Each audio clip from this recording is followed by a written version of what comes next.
Hi friends, நம்ம விஜய் மல்லி ஸ்டோரியில் விஜய் சொல்கிறத மல்லி சொல்கிறது வந்துட்டு யாருனாலையும் ஏற்றுக்க முடியாது அப்படின்னு சொல்லலாம். விஜய் சொல்கிறது கூட ஏற்றுக்கலாம், ஏன்னா இன்னி யாருக்கிட்டேயும் வந்துட்டு உன்னை நான் விட்டே கொடுக்க மாட்டேன்னு சொல்லிட்டு மல்லியோட கையை பிடிச்சி ஆறுதலாக பேசுறது. மல்லி சோகமாக இருந்தது நினச்சிட்டு என்ன ஆச்சு, உனக்கு உடம்பு சரியில்லை, டாக்டர்கிட்ட போகலாமா, அது இதுன்னு பேசுகிறாரு. அது மட்டும் இல்லாமல் மல்லி பார்த்திங்கன்னா பாதியிலே வந்தவன் நான் பாதியிலே போயிடுறேன்னு சொல்லி மனசில் புழுங்கிறது. இந்த மாதிரி நிறைய விஷயங்கள் பண்ணிட்டு இருக்காங்க.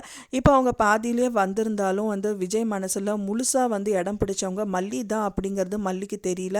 மல்லிக்கு தெரிஞ்சிருந்தாலும் ஏன் அதை வெறுக்கிறாங்க, அதை அப்படி ஒதுக்கி போகிறாங்க அப்படின்னா ஒரே ஒரு காரணம், ராஜி சொன்னது தான். ஒன்ஸ் மல்லி போனால் மட்டும்தான் விஜய் ஜெயிலுக்கு போக மாட்டார். அப்படி இல்லாட்டி விஜய் ஜெயிலுக்கு போயிட்டா வெண்பா அனாதை ஆயிடுவா அப்படிங்கிற மாதிரி சொல்கிறாங்க. சரி, வெண்பாக்கு அட்லீஸ்ட் நாள் ஆட்டாலும் அவங்க அப்பா இருக்காருல்ல அப்படிங்கிற மாதிரி நினைக்கிறாங்க. ஆனால் மல்லிக்கு தெரியல, வெண்பாக்கு 2 பேருமே முக்கியம், அது மெயினாக அம்மாங்கிறது ரொம்ப முக்கியம் அப்படின்னு சொல்லிட்டு.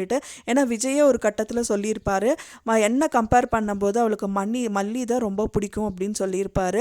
டாடா மேலே என்னதான் அஃபெக்ஷன் இருந்தாலும் அம்மா மேலே இருக்கிற பிரியமே ஜாஸ்தி அப்படின்னே சொல்லலாம். ஸோ அப்படி இருக்கும்போது மல்லி நான் பாதியில் பாதியில் போயிடுறேன்னு சொல்லிட்டு ரொம்ப ஃபீலிங்காக சொல்லிட்டு இருக்காங்க. ஸோ அப்படி சொல்கிறது எந்த விதத்திலும் நியாயம் இல்லை. ஆனாலும் வெட்டிங் டே வருது, ஸோ அதையும் நான் பண்ண விட மாட்டேன்னு சொல்லிட்டு ராஜி தடுத்து நிறுத்ததுக்கான முயற்சிகள் நிறையா பண்ணுவாங்க. மெயினாக இந்த பிரச்சனையை வெட்டிங் டேக்கு கொண்டு நிறுத்தினாங்க அப்படின்னா ரொம்பவே கஷ்டத்தில் போயிடும். ஏன்னா அந்த டயத்தில் விஜய் அரெஸ்ட் பண்ணிட்டாங்க அப்படின்னா ரொம்பவே கஷ்டமாக போயிடும். ஸோ என்ன நடக்கும் அப்படின்னு தான் தெரியல. கண்டிப்பாக அந்த மாதிரி எந்த வித கஷ்டமும் வந்துடக்கூடாது அப்படின்னு தான் எதிர்பார்க்கப்படுது. அதுக்குள்ளேயே விஜய் கண்டுபிடிக்கணும்னு நம்ம நினச்சோம். ஆனாலும் விஜய் கண்டுபிடிச்ச மாதிரி ஆனால் ஃபைனலாக அவங்க நல்ல நிலைமையில் வருவாங்களான்னு மல்லி ஃபீல் பண்ணுறாங்க அப்படிங்கிற மாதிரி எடுத்துக்கிட்டாரு.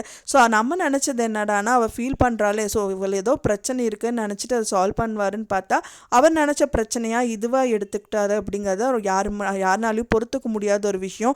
ஸோ இனி விஜய்க்கு கண்டிப்பாக தெரிய போகிறதில்ல. ஏன்னா மல்லி அவங்க ஃப்யூச்சர் நினச்சி தான் பயப்படுறாங்கன்னு நினச்சிட்டு இருக்காரு. ஸோ எப்படி தான் அவருக்கு தெரிய வரும் அப்படின்னு தான் வெயிட் பண்ணி பார்க்கணும். ஃப்ரெண்ட்ஸ், நீங்கள் என்ன நினைக்கிறீங்க அப்படின்னு சொல்லிட்டு உங்களோட கருத்துக்களை மறக்காமல் எனக்கு கமெண்ட்டில் ஷேர் பண்ணுங்கள். நான் சொன்ன இந்த தகவல் உங்களுக்கு பிடிச்சிருந்தா மறக்காமல் லைக் பண்ணுங்கள், ஷேர் பண்ணுங்கள், கமெண்ட் பண்ணுங்கள், சப்ஸ்கிரைப் பண்ணுங்கள்.